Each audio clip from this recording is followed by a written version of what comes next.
Hi, I'm sitting out here with my mother today, who just turned 92 years old, June 2nd, and I thought I would spend a little time interviewing her, talking about the last 14 years of her life when she was diagnosed with cancer and lung disease.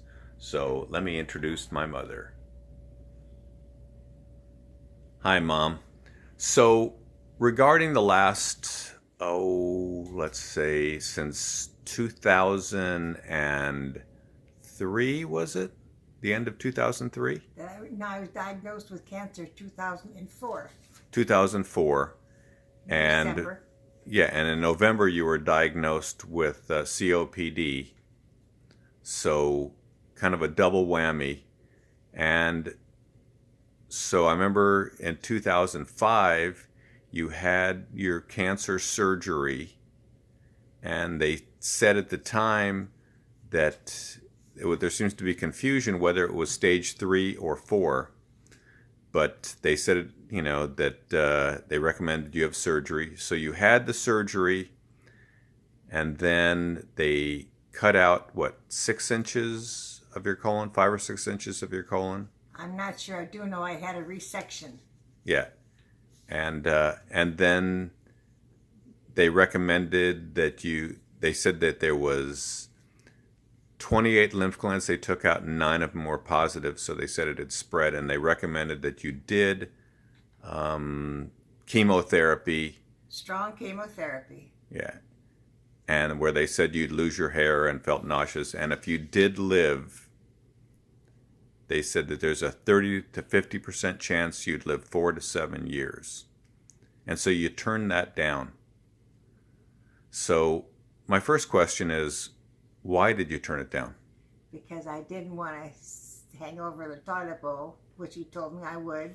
I didn't want to lose my hair. I thought that's not living. I wanted to live longer and live a happier, healthier life. And in 2005, you were 79? I had my surgery 79? I think I was 78, wasn't I? 78 or I'm not 9. sure, whatever.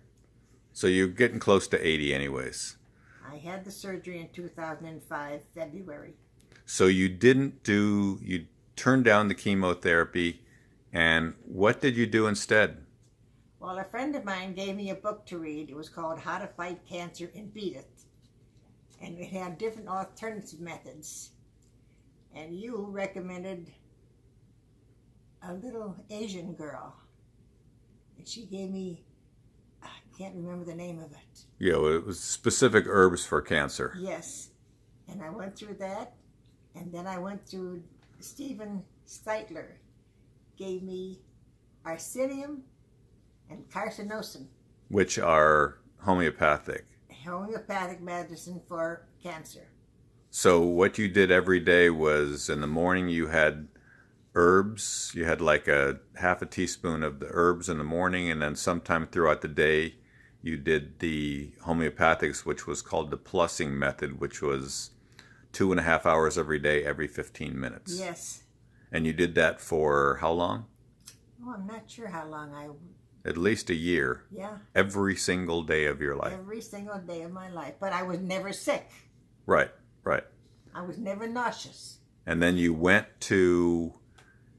continued to get checkups, and your CEA levels were always higher than normal, as they kept telling you you had cancer.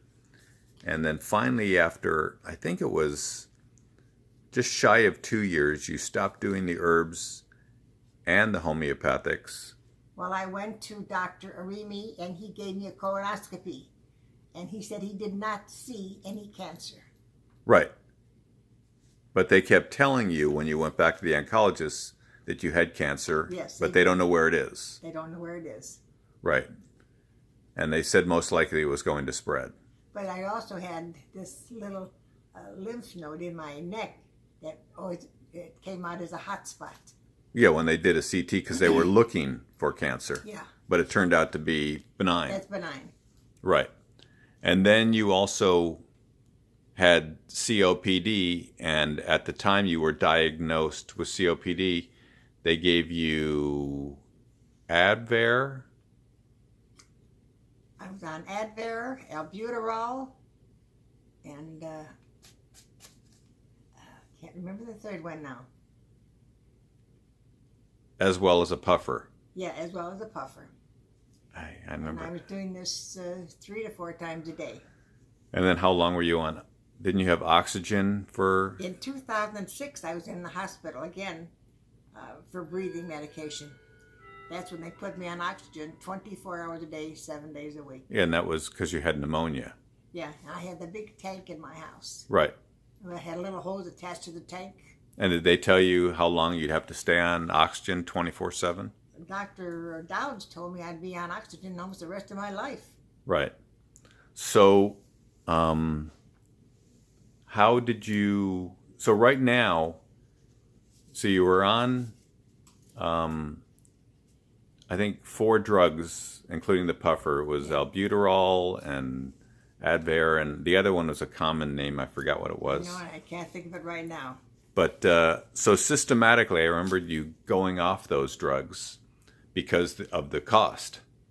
The cost. And then after you went off them, you found out that you were okay without them. So what did you do that helped your breathing? Because usually people with COPD, they don't get better and they don't stop using oxygen and drugs. Then I started getting treatments for my son. The son that's holding the camera right The now? son that's holding the camera right Okay. now. And what kind of treatments were these? Well, I called it like a jackhammer, but I guess it's A a biopulsar. biopulsar. And you would go up and down my spine, and when you found a hard spot, you kind of massaged it a little bit and loosened it up. So I worked basically the muscles that support the rib cage because there's a breathing reflex back there. And that's basically all I did, like I think every week for a while. Every week. And then systematically you went off the drugs, and you've been off most of the drugs for at least, I want to say, 5 or 6 years now. Oh yeah, I'm only on the breathing medicine in the morning now. I just take it in the morning. Right, and you used to take it, a lot. So you've been able to get off that, and then at the end of this month, which is, or maybe July of 2018, the doctor wants you to come back in to see if you can get off the last drug. Well, he wants me to stop taking the breathing medicine in the morning, and then 2 weeks after I'm off, I have to go in for a checkup because he thinks maybe I don't need even that medicine anymore. Right.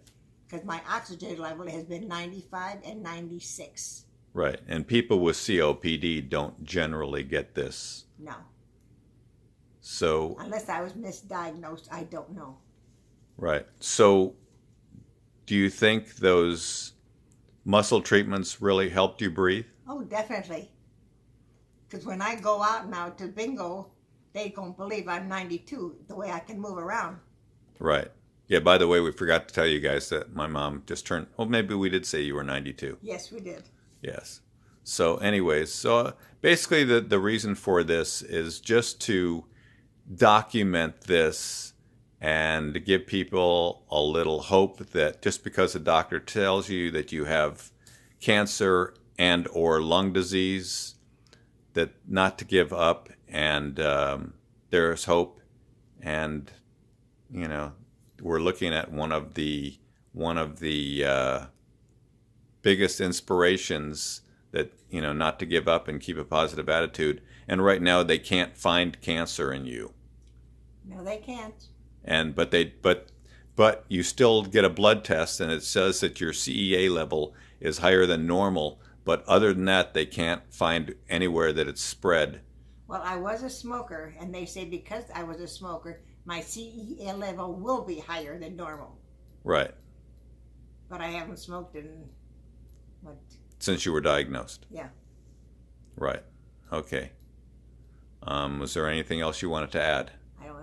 No, I feel great, and I feel I could go on for another 10 years. Okay, well. I can even dance now. All right, well, thank you very much. And good health to everybody out there. All right. signing off. Thank you.